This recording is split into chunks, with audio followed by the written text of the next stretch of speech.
Welcome to tonight's. Okay. Well, it said unmuted for me, so can you guys hear me now? Yep, we got you. All right. Well, welcome to the Paranormal Council, folks. So I don't know why it didn't unmute me, but I am not at my normal computer desk. So I am in an undisclosed undisclosed location. So, guys, we are going to get into this show tonight. This is a continuation of residential investigations. A lot of people still had questions. They still really love to discuss as either customers, teams, but there's a lot of stuff out there that people are still wondering about. So we're going to try to dive into even more stuff you're not going to want to miss. If you like this type of content, please follow us. If you're watching on Paraflix, if you don't have Paraflix, make sure you get Paraflix. By the way, we have a promo code that you can use that will get you 25% off your annual subscription. It's called the Paranormal, or is it Paranormal? It's Paranormal Council 25. All right. So I'm so used to saying the Paranormal Council, but it's Paranormal Council 25. That will get you 25% off.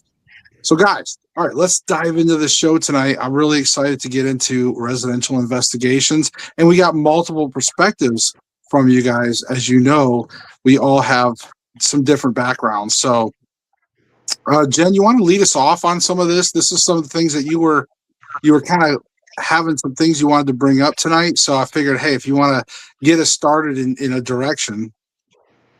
Yeah, sure. We had a great feedback from our first episode. We had a lot of questions, both from the perspective of team members who have either done residentials and they're looking to kind of fine tune or come up with a new approach, or also from clients, a couple of which are actually watching us right now. So they'll probably chime in and comments with their own experiences. But as far as clients go, a lot of times they don't know what's available. They don't know what to look for when they're looking for a team or help with their situation. And so we're going to kind of discuss some of that, what's out there, maybe even some of our own personal experiences with residentials, and how that's affected our approach or things that we've done. And feel free to put questions and comments. We'll be more than happy to answer those as well. And hello to everybody in there. Yes, for sure. And we definitely want to answer your questions for sure. I want to say too, like if you are experiencing paranormal, like the first thing you can try to do, it's just one thing I would recommend right off the bat is ask the magic internet, right? It's like I always call it the magic internet. Ask the magic internet and say, hey, look, paranormal investigators near me. That's kind of the first step, right?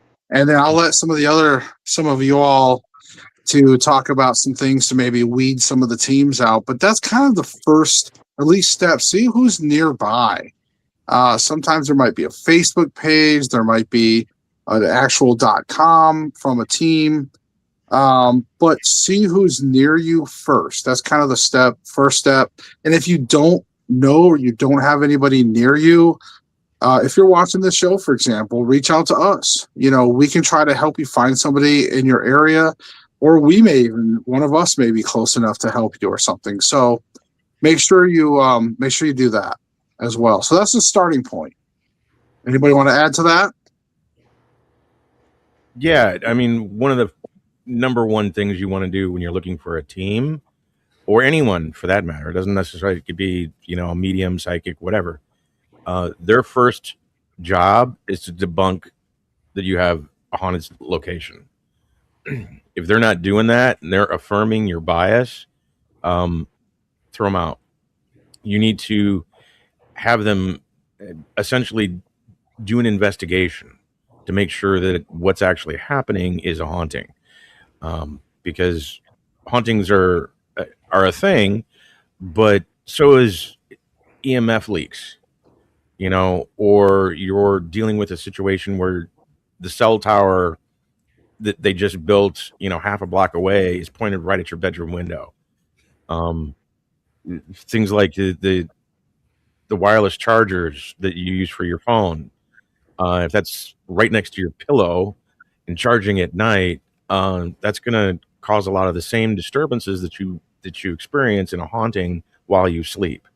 So doing an investigation, a lot of these simple things, can be weeded out as, dealing with haunting situations. Um, if all of that has been gone through and they've debunked the debunk, then okay, you can start working with the whole haunted situation scenario. I think it's kind of important too. If you're a client, in my opinion, what I've dealt with over the years, because I've had a lot of different types of people call me, and because they know, hey, you're the dude that works with the paranormal, and it's like, yeah. I think one of the first things is I ask a lot of people, what is your need? What are you needing? What's your wants here? What do you want out of the team, out of what's happening? And as far as team, you need to ask that question too, right off the bat. What's going on? But not just what's going on, but what resolution do you want out of this? A lot of times people call me. They know I'm not a ghost hunter, but still, a lot of times they will come in and want me to verify something, and that's okay. I can help them verify so they don't feel stupid. But at the same time, a lot of the calls I get, and I'll turn it back over to Jen in just a second, but a lot of calls I get is when bad things are happening, and so they're calling me. But I try to get out of the person right off the beginning. What do you want from me? What are your expectations? That's really good. Yeah, absolutely. I mean, having done this a very, very long time, I've heard everything from clients have very specific spiritual requirements and requests. They need things handled in a certain way, and I'm going to tell you firsthand that that's absolutely okay, and you have every right to ask that and demand that in your home. And anybody who's not following that, ask them to leave. It's not going to make things worse for you. And also, there's other clients that want only evidence. They don't want you to fix anything or change anything. They just want you to set up equipment that they don't have on hand, or they can't afford to buy on their own, even though they would totally do it if they could. And they just want you to. I've been in a situation where a wife called me and she's like, I want you to do this investigation. My husband's going out of town for work. Can you give me the evidence so I can show him I'm not crazy? Yeah. And sometimes it's just that. It's just, helping out in that aspect. And then they figure out where to go from there. And a lot of teams won't take those calls because to them, they're trying to help people. And that doesn't necessarily help people. It does in their relationship sense to a certain degree, but it's more of a, I told you so, or stop calling me crazy, which means they should probably go to marriage counseling instead of calling in paranormal investigators. But I've also had that happen where you go and you check it out, and guess what? There is activity. Now we get husband on board, and they call us back and say, "Come help. What do we do? How did this happen? How can we make sure it doesn't happen again?" And then there's other ones that are like, I don't know what it is. Come get it out. I don't want to be here. I don't want to see it. Whatever it is, make it leave. I don't want to know. I don't want to understand how this works. Just come get rid of it. So you really run a gamut of what the requests are from clients, but also, in that interview process, you also have to make sure that we're really discussing the whys, right? For safety reasons, as from a team aspect. But, clients often don't realize that certain teams only do certain things in certain ways. And teams or individuals. Like I did solos for a long, long time. It was me, myself, and I. I didn't have a team. There weren't 15 people in the house. There weren't 4 people in the house. It was just me. And that's very different than having a team. And I know Sean works with just a small number sometimes, and Stacy too. And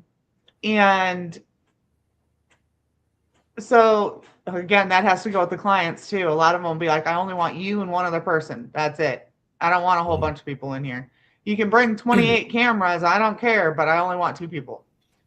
So we just have to be respectful. But sometimes too, like even the location will dictate that too. Like sometimes you just have a really small house and you just can't bring a lot of people. You just can't. Yeah, absolutely. I did have one where they had a smaller house, but they had a lot of property. And so they wanted people in the house and a lot of people all over the property at night. So, of course, for safety reasons, you got to have teams of 2 and you got to cover certain areas and grid work and things like that, you know. So, again, totally different approach. But you know, there's so many different services and different approaches for different teams. So when a client's calling around or reaching out for help, they want to make sure that they're finding the team that is going to work best with them. You're going to end up with the best results. You're going to end up with the best education. You're going to end up with a really good experience all the way through by finding the right team. And sometimes that takes a little bit of work, but you know, usually it takes a little bit of work to get rid of these things or figure out the cause or learn not to do that again. So it's worth it in the end. Yeah. And Google nowadays can help by just Google some of these teams. Like once you do find a team, Google the name itself again. And then just look and see. Sometimes people will write reviews on the team. You might start hearing like, oh, this team was horrible. They came in, they broke a bunch of my stuff they said it was an accident, whatever. I don't know. So you can find a lot of stuff on the internet as well to help you at least start to narrow down some of that also. Yeah, absolutely. But I mean, it's not just coming out and doing a full investigation, right? There are some people that just come out and they do regular maintenance house cleansings. They do a house blessing when you buy a new house or something changes or you want to, you know, set up a barrier. But they don't investigate. They only offer those services. Sometimes they'll come out and do them, you know, on a regular basis or just, you know, once and done for your specific situation. And then there are other ones that won't do any of that, and they'll refer you to somebody else to do those things. So you have to kind of know what you're looking for and what you're comfortable with when you're looking for the right fit. I kind of also want to throw this in there because I've run into this as a pastor. When I do pastoral counseling, I can't do pastoral counseling with a female by myself. I've just made that as a rule. And even here lately, I've made a rule that I won't even talk to anybody by myself at this point. It's not that I'm worried about myself or worried about getting set up. It's just, and so I think even times when I'm being called out, that's why I have a very small team. And especially if it's a woman calling me, and I'm not going to go to that house by myself. And I'd tell her up front, tell them up front, this is what I'm not saying anything about you or me, but I'm going to have somebody with me. And I make sure that they understand that. And I think that's just a protocol that every team and every pastor or every person needs to kind of think about in this day and time. No, that's probably some good advice, to be honest with you, especially if there's, in that situation. And especially because the client could be affected by the paranormal itself. And a lot of times it can make them a little crazy. They're not always thinking sane. So it absolutely makes sense. So that's a good tip.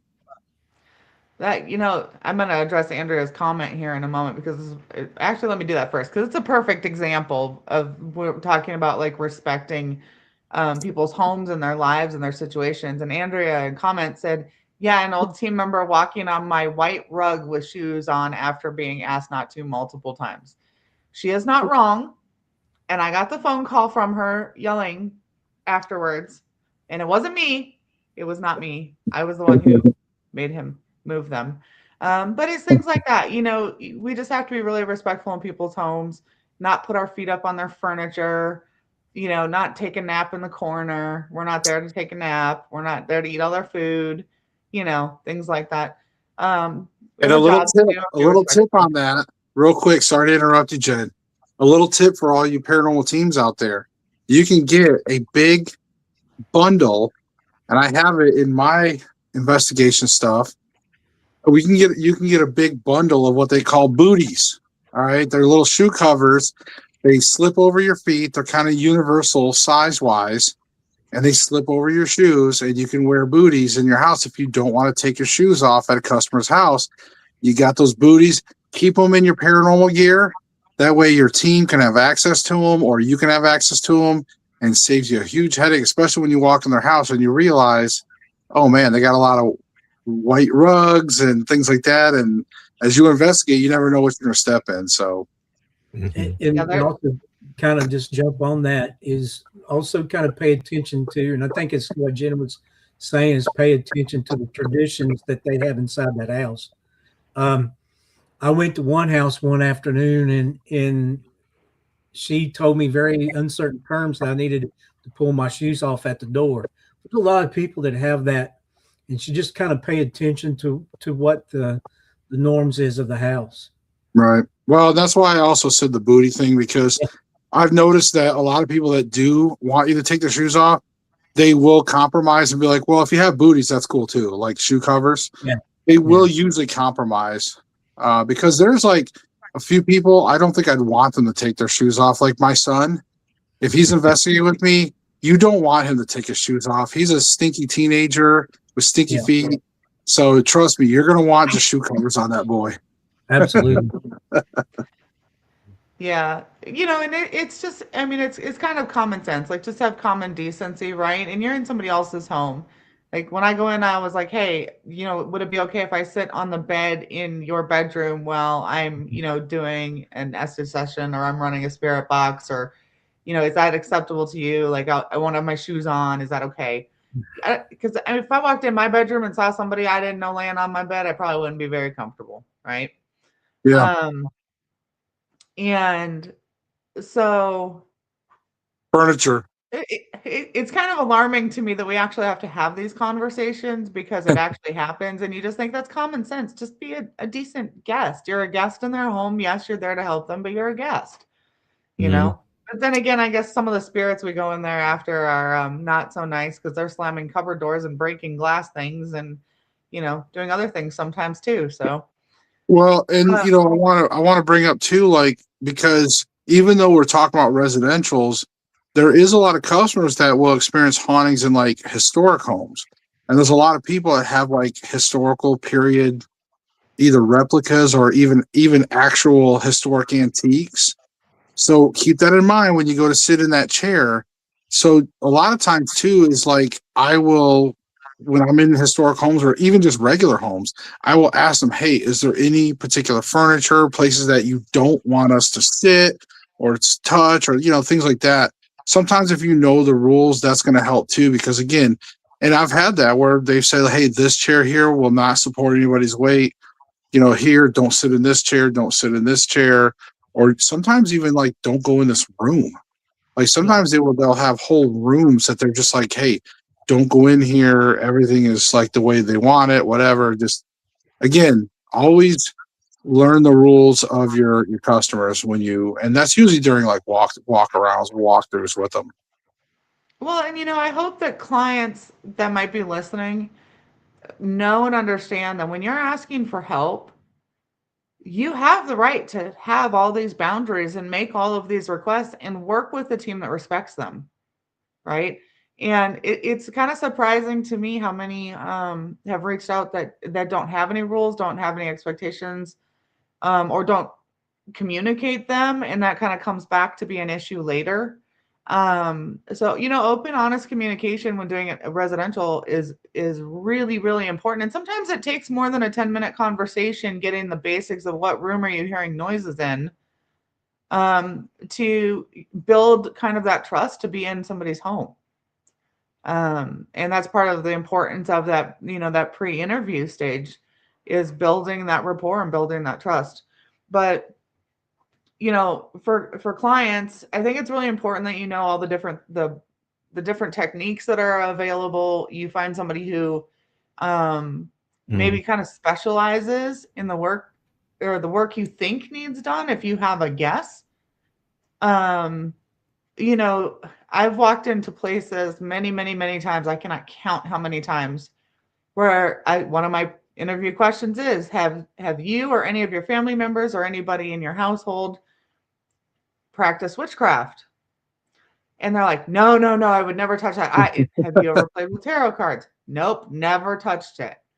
Well, I show up at the house and there's brooms on the walls, and there's whole little knick-knack shelves full of bottles covered in wax with all kinds of herbs and little crystals in them. And there's 6 tarot deck cards on the bookshelf. Nope, they've never practiced. And oh yeah, there's a Ouija board over there too, because they don't play with that, except it's right out in the open because they used it last night trying to figure out what this thing was before we came. So it is really important to try to get as much information as you can, because when you're dealing with things like witchcraft, right? It can be very helpful to have somebody who at least has a basic knowledge of how it's practiced. And they're going to be able to more effectively answer your questions. They're going to be more effectively explain to you how what you may have tried went wrong or went well. And so there might also be other, beliefs. Like, obviously, Sean gets a lot of calls probably from people who are affiliated with the church. But I've also gotten ones that are like, hey, if you're not Norse pagan, I don't want to talk to you. Oh, that's okay. I mean, I have a basic understanding, and I can still help you. But if you don't want that, that's fine. And there's also things too where clients sometimes don't want everything removed, right? Or they don't want you to remove it on your first visit. They want you to come back after they've discussed it and remove it. They want to try other options first. One client in particular, they knew one of them was a family member, and they were very comfortable and happy. They were like a guardian to them, they felt like, and they did not want that one removed, but all the other ones needed to go. That's for sure. And so, that's a different technique in setting boundaries that allow only certain things than just setting a hard and fast boundary. I'm going to kind of let y'all go from here, but I'm just talking about a bunch of the different approaches and aspects and things clients ask and can ask for. Yeah, and I've had that too. Like legitimately, I've had clients that were basically they were amateur ghost hunters, basically, right? And so they didn't really want you to, necessarily remove the spirits, but they wanted you to come in and they wanted to see an investigation firsthand. They were trying to learn. They wanted to kind of see what we found out, to see if maybe their confirmations were correct. So yeah, it's not always just cut and dry, like, people that are just like crying because they need help, this and that. And I think that kind of goes back to what even Sean says, like when people reach out to you, no matter where you're at, but like trying to find out what is their intention, what do they want to get from this investigation, what is their goal. Because like in Sean's case, he doesn't want to waste his time if it's like he's not really a ghost hunter per se. He's a pastor. He's going to be there to help people that really need help, and he's going to go in there and clear. So, obviously it's important to know what you're doing. Now, like somebody like myself, maybe it's like, hey, some people want to go in and they want to learn more about ghost hunting. Cool, I'll go in there. Or maybe Jen will, or somebody. Stacy may not want to waste his time with those things either. So it's good to know exactly what the client is expecting, what is their expectations. That's one thing for sure. Mm-hmm. Yep. Yeah, and there's a real life example that a few years ago I had a student that was living in not too far from where Josh was living in Tennessee, and he really wanted me to come up to cleanse his house. He really wanted me to get in there and make things right, because his house was in total chaos. And he had a lot of reasons to believe so. But I live outside of New Orleans, and Tennessee is kind of a haul. And since he was so close to Josh, I asked Josh as a favor to go and do this investigation. And the student was really flaky about the whole thing. Didn't want to, set a time, didn't want to, basically confirm or deny the whole situation. For whatever reason, he really wanted me in his house. And I wasn't going to do it until I had confirmation of the situation, because I can't confirm whether or not there's actually a haunting unless I'm on site. Right. And that's, traveling halfway across the country just to determine that, Sacrificial but in the end, lamb right here. Yeah. well, I could get confirmation pretty quick with you, because Right. you're a trusted source. And Right. because of that, you could go in and say, no, this is horseshit, or yeah, this is real. You need to come up here.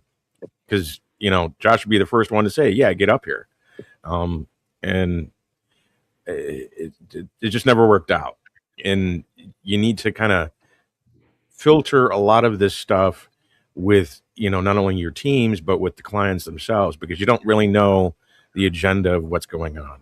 So, Yeah. And that brings up another good point, because I had a residential case, for example, in a town nearby, and like I did the case, and when you do these cases and you try to help people out, you give them advice, you try to teach them things, you try to give them the tools to understand what's going on, and to also maybe fix things themselves as well, like where they can kind of learn things.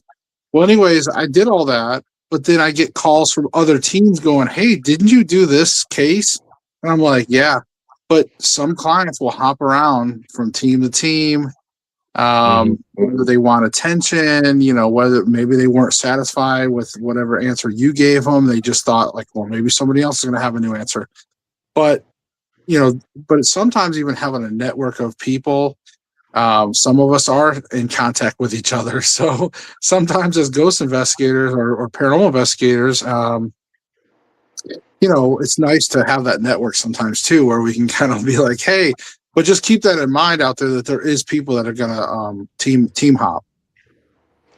Yeah, just last year I had another team from out of state contact me and say, "Hey, we had a client from your area call in, and we'd really like to go, but we've had other commitments that are much more local. Would you be able to help out?" And I was like, "Hey, yeah, tell me a little bit about it. Send me, any forms you've had them fill out. Give me any history you have.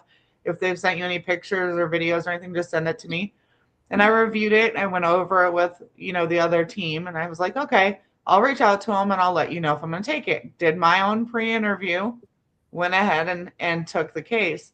And so with teams, even if it's not even in the same area, a lot of times they'll tell you, they'll find a team.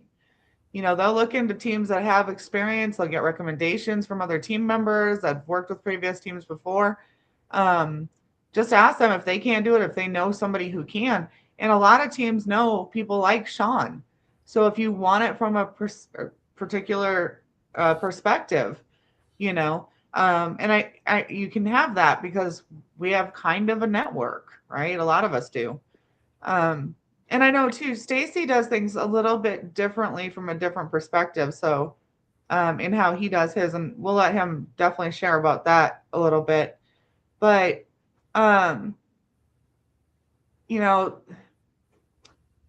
there's a lot to be said for residentials. It takes me a minute sometimes because I have so much going on in my head. I get excited because I have run into a lot of teams that have this approach, right? They do this short pre-interview. They have you fill out a form, send in any evidence you've collected from your Ring cameras or pictures or whatever. And then they'll go out and they'll do their investigation, usually 4 to 6 hours, which I think is nowhere near long enough, depending on how much is involved in the investigation. If you're just going there for a simple house cleansing, cool, you're golden. But then they won't tell you anything. They don't explain anything about how the paranormal works. They don't, the clients are terrified. They're like, I don't know what this is. I don't understand. And like, I'm hearing this noise and I don't know what to think. And, in my experience, I don't like that style where you go in, investigate, get evidence, and then you just give them the evidence and be like, yeah, we can call Sean as a pastor to come do a house blessing for you, or we can, call somebody else to come in and set some type of witchcraft boundary if that's what you want, and just pass it on. Like, they're just there to get evidence and make recommendations where to go next. I have always taken residentials very, very personally and invested a lot in them. They're my priority. The people are my priority. So my approach is very, very different, and I take a lot of heat from it, because even in the initial interview, when people are upset and they're scared, right? Fear is one of the 7 deadly sins, and it's one of the fastest way people fall. And it's also one of the biggest contributors to psychological issues, right? If somebody has anxiety and they're fearful, they're going to go manic. They're going to stop being functional. So I found that by explaining and using the caveat often of, this may not be your situation. However, typically in the paranormal, we see A, B, C, and D. It could be one of these things, none of which are particularly scary, or here's some simple things you could do to try to debunk some of the things that are most likely, the fan from the air conditioner outside and not actually somebody rapping on the floor of your house. And that way, their fear level is not so exaggerated, which can often feed negative hauntings if you have them, right? Or if it is a gifted person with uncontrolled abilities that is now causing poltergeist activity, it can calm that until you can get there. And also by providing them with, hey, for that noise, I would like you to go check A, B, C, and D and see if you can figure out what it is. And here's some ways to do that. And that way they feel like, instead of their house being out of their control and not being able to handle anything, they now feel like, oh, there's something I can do. I'm going to be an active participant in taking care of my home and the situation in my home for my family.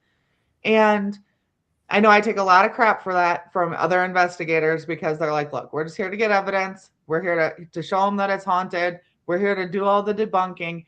But at the end of the day, I want the clients to have enough information to make a reasonably understood decision about what's going on in their home and how to move forward. It's not just us going, oh, you need this person, and this person, and now you're going to figure it out. When in all reality, there's a lot of stuff they could probably do to change it and do it themselves. And also, there's more people that want to learn. They want to know more after that. And so totally different approaches, whatever works best for the clients. But in Stacy's is so different. So Stacy, talk a little bit about how, I work a lot with the living, with mentorship and those types of things, and you don't. No, just to give a little bit of background, if this is your first time watching, I'm a Palo Mayombe priest. Palo Mayombe is a Congo African religion. It's basically a Congolese shaman that was brought over during the slave trade into the Americas. It is the mother religion of voodoo. So there's a lot of connection between the Santeria and voodoo and all of this sort of stuff, because it was just a smorgasbord of different countries that were brought over against their will during the slave trade, and they brought their religion with them. That being said, they're very Palo Mayombe is very heavy in dealing with the dead, spirit guides, and and that sort of thing. It's a religion of ancestor worship that goes all the way back to the hunter-gatherer days. But I don't actually work with teams in that regard because my team are all dead. They're part of the whole process. Where I come in usually, like 99% of the time, as I'm the last resort, because they've tried the paranormal teams, or they've tried psychics, they may even tried ministers. And the problem with using ministers is, and Sean can probably attest to this, is they're not really trained to deal with the paranormal. Right. A lot of times they'll read some scripture for the first time, and it is their first time dealing with anything that's like that. Yeah. Not every minister is Sean, who actually does learn, who does actually use it in a educated format. A lot of times ministers are just winging it, so it's not really effective because they don't know what they're doing either, and they'll bring me in as a last resort to figure out what's going on, which is very brief. I use a divination system called chamalongos. It's basically shells, coconut shells, that I drop, and it gives me answers based off of those readings. And it gives me resolution too, what needs to take place. The dead communicate through those dropped shells. And I can hear the dead and communicate with the dead intuitively as well, but I don't rely on that because the shells are confirmation of what they're telling me needs to take place, and what needs to happen. And on that front, I actually interviewed to find out what rules of the house they have, because in shamanism, there's a lot of they rely a heavy aspect on alcohol and smoke. Spraying rum around, cigar smoke. Not so much sage. Sage is a Native American thing, but the cigar smoke is a really big thing on cleansing. And if your house is one of these houses that you are absolutely neurotic about no smoking, it's gonna be a difficult interview, because a lot of times that's the resolution that my tradition holds. But as far as dealing with teams are concerned, I really don't, unless, like I said before, I need confirmation before I schlep all the way across the country to do something. I'll work with a team to get confirmation that there's actual activity and it's not some EMF leak, or the person's, touched, in a way. But Yeah. working with someone who's like Sean is ideal, and if it goes beyond that, then people come to me. So I Yeah. have a question for Sean and Stacy. And this is a question I have wanted an opportunity like this to ask. So I'm glad we have this opportunity. So you guys don't really work with teams, but you have worked with paranormal teams in the past. mhm. Can you maybe share some insight, being like a consultant for that team, or if they've called you in to support with their findings and help, take that next step with their findings? However, they've approached you and you've agreed to help them.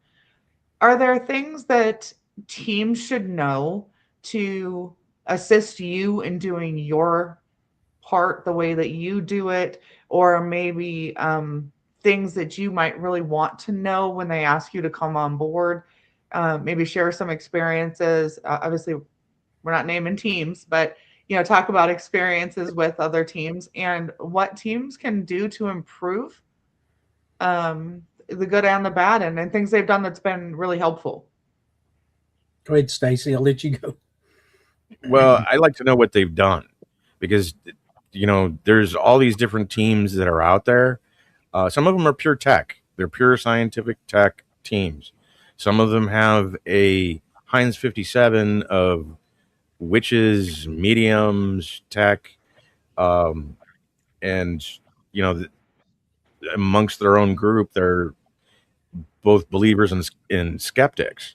So they have different approaches on what they've done during the investigation. And I don't need a whole portfolio report like a police report of the things that they've done. But if they're opening portals to try and push spirits through a portal, I need to know that. You know, if they're, you know, doing cleansings, what did they do in the cleansing? Because, you know, the New Age witches are really hot and heavy for using white sage. And white sage was never meant to cleanse a house. It was meant to attract spirits. That's the whole purpose in the whole sweat lodge, you know, Indian ritual. When they go through a vision quest, they started off with a white sage to invite the spirits in. And if you're trying to cleanse a house with white sage, you're just inviting more spirits in. And it's one of these things where a misunderstanding or a misuse of a particular thing or a particular ritual can actually make it worse. And I need to know what they did because I got to undo that. Yeah. I agree 100% with that. And I kind of come from the Christian point of view as well as is kind of the same thing there, though, is I need to know what rituals they're doing. And I'm not a paranormal team, so I'm just going to throw this out here. I don't understand why sometimes when you're trying to get evidence, you want to try to do a ritual or open a portal to get an evidence. If it's there, it's there. You don't need to entice it more, you know. To me, if you're doing a lot of them really grew up on TV where they had these shows like Medium or Ghost Whisperer, where they're at the end of the TV show, they're always sending them on the way. They're sending them to the next level, and all of a sudden that's Hollywood. But they seem to think that they can do that just by opening a portal and sending them on their way. It's like, no, it doesn't work that way. Stop it. I think another thing to kind of, I would want a team, and I've actually had to stop and say to teams, don't call me to get rid of the demons you keep calling back. You don't get the idea here. You know, I'm not your guy that comes in and throws the holy water. By the way, you're not getting rid of them by doing a lot of that stuff. You're actually, like Stacy said, you're probably getting more and more advanced stuff. And so what I try to tell people is when you call me, I want to know that reason why you're calling me. And the teams I've actually worked with is kind of the last ditch effort to get rid of the stuff that they've been calling in for years and helping them to nullify the rituals. They do these rituals and they don't even know how to close them. They don't know the reality of how to actually do what the craft says do to close the things, kind of like what Stacy just said. I don't want them doing the rituals to begin with. Don't get me wrong here. But if they're going to call in someone else, that's fine. But like Stacy said, you know, if they're calling in people that just we say that about the pastors, the same thing goes with a lot of these ghost hunters and a lot of these type of people. They really don't know what they're doing spiritually, but they're just trying to get evidence. And to me, that's a problem. I'm going to add to that and make sorry, Josh. No, I was just going to say, like, those are all really good points. And, you know, teams can definitely find themselves digging the hole deeper and deeper. And then you just get in this cycle. And that's where things can get really bad, not only for the client, but even the teams going home to their families. So there's a lot of responsibility for these teams to do the right things, but also if they do, like kind of what Sean was saying, if they do these things, at least learn how to close them at a minimum or something, because, you know, again, you're going to have to, or just don't do them, period. But they're going to affect a lot of people. And I wanted to go back to our earlier point too about investigation links, because Jen, you were talking about investigation links, and I wanted to hop in there. I did want to say that I do think that it does vary. I think that there is some investigations that can be fairly short, depending on what the client wants out of that investigation. I think there could be room for, faster investigations sometimes. I think true residential cases where customers are scared and when they have that type of problem, generally, yes, those are going to be your longer term cases. I think most teams, if you're going to take on residentials, you should be there for your client. Understand that it's not a one and done, especially clients in need like that. When you do find out, like when you do that, hey, what are you trying to get out of this? And they're like, I need help. I'm scared, I need help. It's not always just a simple walk in, snap your fingers, and everything's healed. There is follow up. There is things that happen. So there's a lot that goes on, or that can go on. But I think it varies. I think it does vary, and you could have cases that could be ongoing for a long time, and you can have cases that maybe you do most of what the client wants all in maybe one night. Who knows? So I think it does vary. Yeah. Well, and I'd like to touch too on what Stacey or what Sean was saying, because he's exactly right. There is a reason why a large percentage of my clients in particular, my residential clients, are former or current paranormal investigators, or at least paranormal enthusiasts, right? It's because they don't have enough knowledge to be able to take care of the things that they're attempting. They don't know how to close it properly. They don't know how to clean things properly. I have seen countless videos of teams, investigators, individuals, it doesn't matter, doing residential investigations and using their Ouija board to open communication, right? Yeah, Sean's shaking his head. No. Here's the thing, and I'm going to say this loud and clear, and I'm going to leave it there, because if you use them and you're a team member, you know what I'm talking about. Don't act like you don't. If you use a Ouija board in your home and you use it for communication, you're highly skilled, you use it on a regular basis, great. That's awesome. Take it to a historical location, right, where everybody investigates.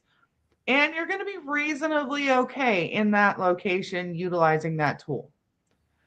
But if you take that into a resident's home, into their space, and expect it to have the same boundaries, the same protections, the same controls that you would in your own home, you're doing something very, very wrong, and you're putting everybody, yourself included, at risk. Please stop doing it. Because then Sean gets really annoyed, and we don't want to hear about it. Yeah, go ahead, Sean. Well, I was going to not to switch gears, but if I can give an example about length of time. Here recently, I had a situation, a woman called, and I can tell by the sound of her voice that she was shaking, and she knew that there was something going on. It had been going on for like a year or two. And so she started describing, they were seeing shadow figures. They were seeing a particular figure upon the steps, and people were being pushed actually down the steps. The children were talking to entities and stuff like that. I mean, I could go on and list. And so I did an initial talk with her over the phone, just prayed with her and talked with her and trying to help her to calm down. Because I think that's another aspect of people that's doing investigation. Some of your issues is going to be just helping the person survive what's going on and know what's taking place. But then, when I got there, we spent 30 minutes just chatting and talking with her. And I spent the next 2 hours doing the prayers and going through each room and having her to engage, and we're just having a conversation and prayer. It's all we're doing. And I haven't been called back to that place since. And then there's another place that didn't have nowhere near the activity. that I've been there 5 times, and it's not my ability. It's not the lack of God's ability, but there's just a lot of stuff going on, and it's ongoing. And so people realize it's going to take, if you're there to help someone, it's going to take some time to deal with all that's going on. I want to jump in there because you reminded me of something, Sean, and I'm glad you talked about this because this is a big thing. So, all right, first of all, I want to say, hey, for all of you watching live, if you have any questions as we near toward the end of the hour here, make sure you get them in the comments. All right, get some questions in there, guys. This is your chance. You got amazing people to answer some of these questions that you may have. Okay. But okay, so as a paranormal researcher or paranormal investigator, however you want to label yourself, ghost hunter, we're also part counselors, right? And if you have a team and you have a client that calls you or something, and you're just like, well, it sounds like you could have a demon. Do you really think that's going to comfort them? Do you really think they're going to feel good? They're already probably scared. So don't make assumptions, first of all. Okay. Don't speculate. All right. Don't be like, oh, sounds like this, because you're probably going to scare them. Okay. So just take the information, ask them questions, gather as much information as you can, and reassure them that especially if you're going to help them, let them know, like, hey, we are here to help you. All right, we're here, we're on your side, and we're going to try our best to get to the bottom of things for you, okay? And if we can't, we'll find somebody. No matter what, we'll always try to find somebody to help you out. It's just good to reassure people, and as Sean was kind of saying, is help them feel a little better. I mean, because that's the whole thing, right? And I've seen that so many times where teams just walk in and they just start speculating and throwing stuff out there, and the client's hearing this. And they're just like going, what? And they don't look at it like us. We're all excited because we're paranormal investigators. So we're walking through the house going, oh, hell yeah, man. There's going to be some activity here, blah, blah, blah. Meanwhile, the clients are back there going, oh my God, that's not cool. And they don't think like us, okay? They're scared. So keep that in mind when you're in their home. Yeah, the resolution too can be vastly different than what you think. Because not all hauntings are actually linked to the land, linked to the building. Sometimes it's people. There's somebody who's in the house who is been targeted and who is the haunted one. And the haunting will follow them no matter where they go. So you can run off to a hotel because the place there's activity in the house won't matter because the person who's haunted is in the hotel room with you. It's like, getting gum on your shoe. That whole haunting scenario needs to be resolved at that level. And you don't know that until you actually get there. This is what's going on. And that's when things start to get delicate because you're dealing with, a haunting on a living person, and you've got to perform an exorcism on a person, not on the location itself. And, people get weirded out when you tell them that because what's the first thing they're going to think of? The movie The Exorcist with the spinning of the head, all of that. And you got to let them know it's not like that. But you need Sean to. and Stacy both made really good points in that, there are a lot of different types of hauntings, and so they're approached differently. You can in the U.S. Sorry. Oh, yes. Whether it's from, the person or the location or the building itself or some item they've brought in there, or maybe they have every family member's ashes on their mantle and that has something to do with it. But, Sean also brought up a really good point too in talking about the length of investigations, right? And with me doing things like mentorship after the fact, a lot of my residential cases can last well over a year. With different types of visits for different purposes. And but there's also another point to that too that Sean makes that's really important, that a lot of clients don't realize. Sometimes it's not as simple as, hey, there's a ghost in my family room doing this thing. There's layers. And there's layers with the home, with the person. There's different types involved on those different layers. So like one of the residential cases that I've been working on, now we're in the mentorship phase, but it was about a year, and there were so many layers from family history and witchcraft on the property to those with abilities, with a child with abilities who was just letting things fly and didn't know it, didn't know how to handle it. Mom was not okay with it, didn't know how to help, and there were just so many layers. Right. You can't tackle that in 4 to 6 hours. Well, and I think that also goes back to like what Stacy was saying earlier, where there's a whole generation of people that grew, that became investigators from the TV, from all the TV shows. And the problem with the TV shows is we see a condensed, edited version, and there's a very specific purpose to those shows. Okay. And they show up, and a lot of them are commercial. They're not even residential a lot. But even if they are, the show shows up, and pretty much you only see one night at this customer's house, maybe two sometimes if they edit it and they're like, well, we came back for night 2, whatever. But it always makes it look like a short, investigation, and then they move on to the next case. And that's not always the case, that in reality. And I think that's important. Like Jen, you're talking about, yes, there's cases that could continue on again for a year or, who knows, however long, as you unlock these layers.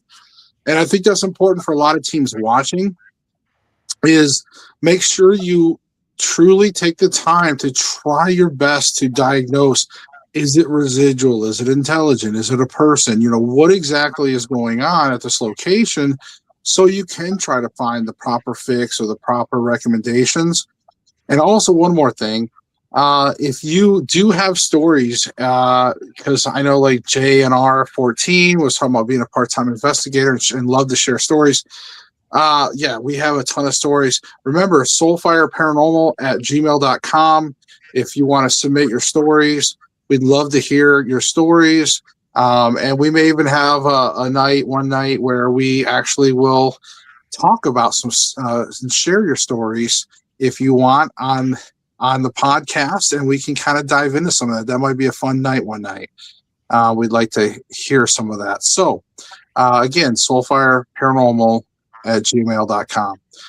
Also, the dirty little secret with a lot of those shows that no one likes to talk about is a lot of them are scripted. They're not real in that regard, where they do an investigation and then edit it down only. A lot of times they go in with a script pre-written before they even land on the site. So don't take what you see on TV as being real, especially shows like Ghost Whisperer and Medium. Those are completely scripted shows. I mean, there's nothing in those that has a sliver of truth to them. Not every medium's all boobalicious like that. They're that way for a reason, and that's to get eyeballs to watch the show. But as far as the paranormal investigation show, there's only a few that I know of that don't go in scripted. Most of them do. So take that. Yeah, and there is some like, and I try not to get in the whole defense of the shows, because I've always been, I know, like, obviously I had worked for Ghost Hunters years ago. I know one of the things, and again, whether or not certain things happen on these shows, who knows? And like, I don't want to point fingers.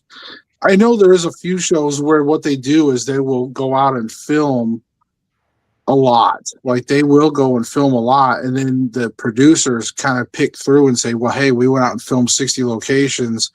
We're going to pick the best 20, 22 for a season. And so then when you watch the season, again, there might be, who knows, there could be some salt going on in there, right? Some salted stuff. But they pick the very best ones that had either the most activity. So then we, as the audience, will look and go, oh man, paranormal happens every single time you go somewhere, it looks like, and not only that, but it looks like good, like the cupboards are slamming, doors are slamming, holy crap. So they really pack it on to you.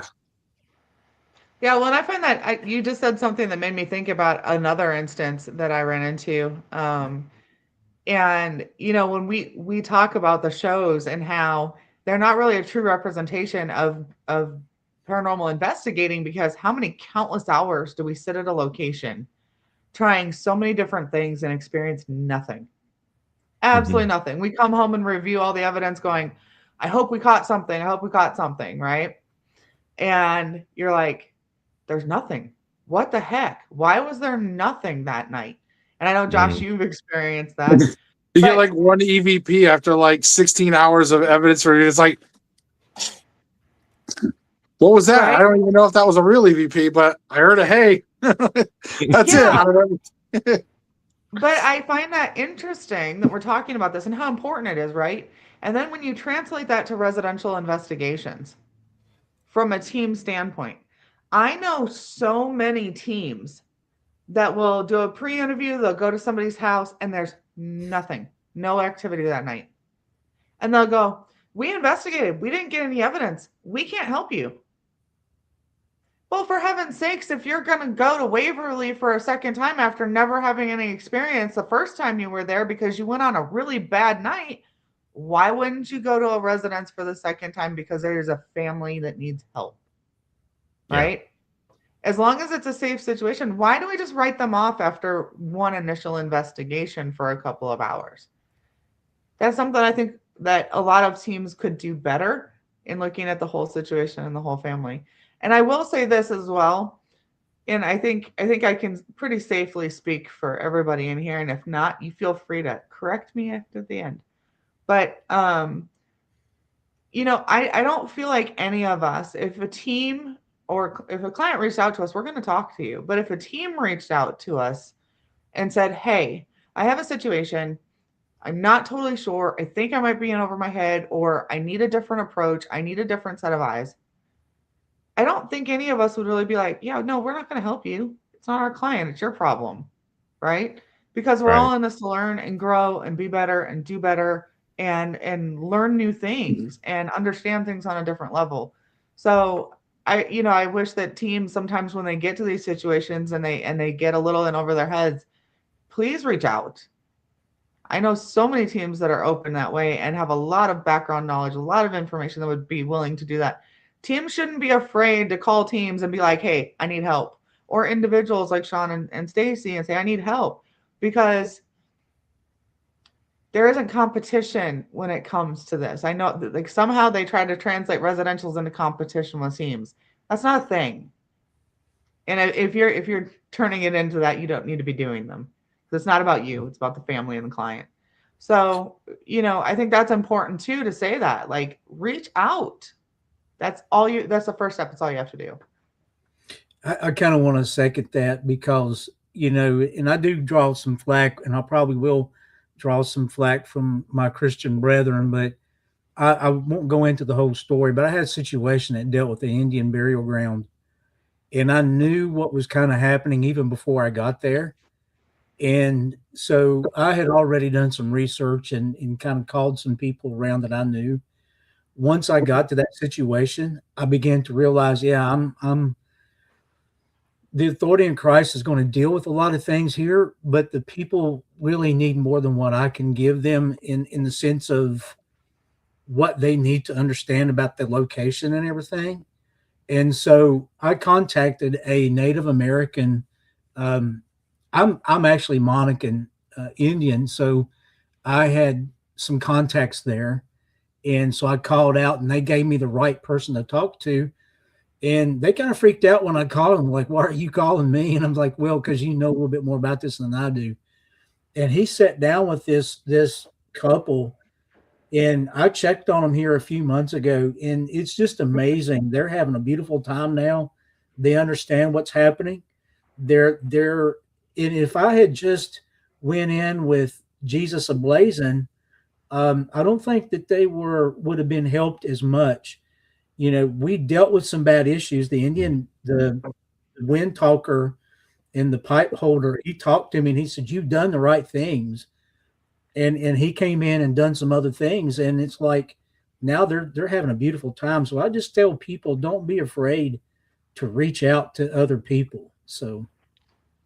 Yeah. And with that said, like, as we start to wrap up, guys, we'll go around. If you have any last minute thoughts, last minute advice, basically is like, what's your last little bit of advice giveaways? Well, like Sean said, you got to be, very aware of the environment, traditions that you're dealing with. If the majority of the country is Christian, and when I come in with a totally, out of left field kind of thing, I kind of have to calm nerves before I even start doing anything. It's a very respectful kind of environment that I have to deal with.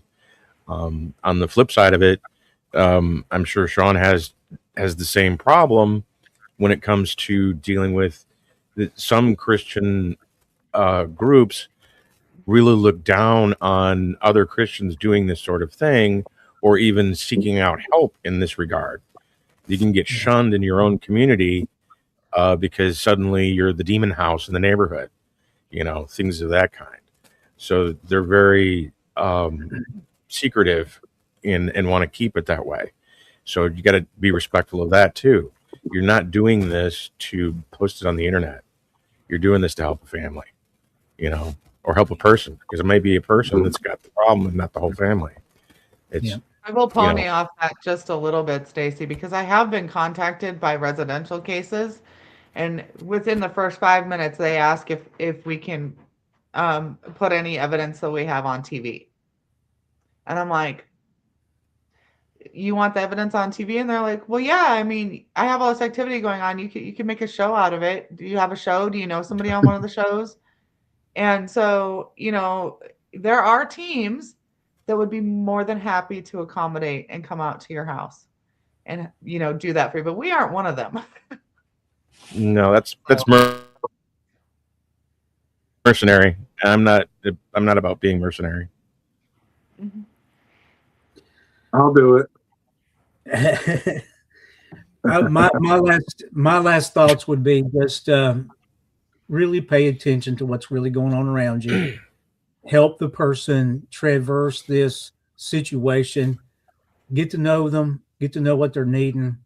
Work from there, but don't try to do something that you are not capable of doing. Find those resources. Yeah. Yes. Yeah. That's good advice. Yeah, completely agree with Sean. He summed that up very, very well. Absolutely. I'm going to leave it at that. Okay. So I want to say a couple things. One is, guys, if you think that we missed something about residential investigations, which there is a ton of things out there, so trust me. Remember, go back to the first. If you didn't watch the first episode of this, go back to the first episode where we talk about residentials, because we got into other stuff too. So you never know. You might find some other things. So I just wanted to put that out there. Also, guys, I want to say, look, if you're on the client side, just ask for help.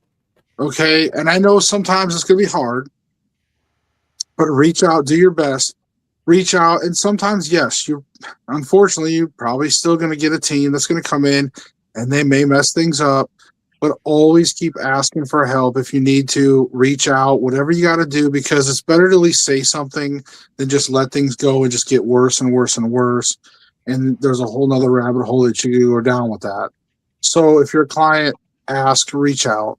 If you're a team, I would say too, like after we talk, don't have that pride. Swallow it if you need to, and say, hey, you know what? I got in over my head on something. I thought I could handle it, and it seems to be spiraling out or getting away from me. So stop and ask somebody else. Like, talk to somebody, find out. Because again, they might be able to get somebody to come in, help clean that up a little bit. Maybe it's a learning experience, and then you can learn how to stop that. I've done it before. And again, it's not like I just came right out 30 years ago and was like knocking it out of the park and like, killing it. No, like it was all learning experience. And I made a lot of mistakes, and I took a lot of spirits home with me. I infested my own house with hauntings. Myself, I had attachments. I've done a lot of stupid things in the world of paranormal, not knowing any better. Yes, my intentions were good, but I didn't know any better, and I had to learn. And you meet people, and you had to ask, and you had to be willing to accept that help and say, you know what, I don't know everything. And so you learn. And so, guys, if you're watching that, they said whether you're clients or teams, just remember, ask. But we will see you guys. Remember, we do this every Thursday at 9 Eastern, 8 Central, and we will see you next week, where we will have another amazing subject to dive into. I mean, who knows? We still have a ton more residents I'm sure we can talk to, or even get into some commercial. Who knows? But we'll always have a lot we can get into. Maybe we'll even get into some cryptids one of these days, or aliens or something. I don't know. We got all kinds of stuff. So, guys, join us next week. We'll see you. Peace.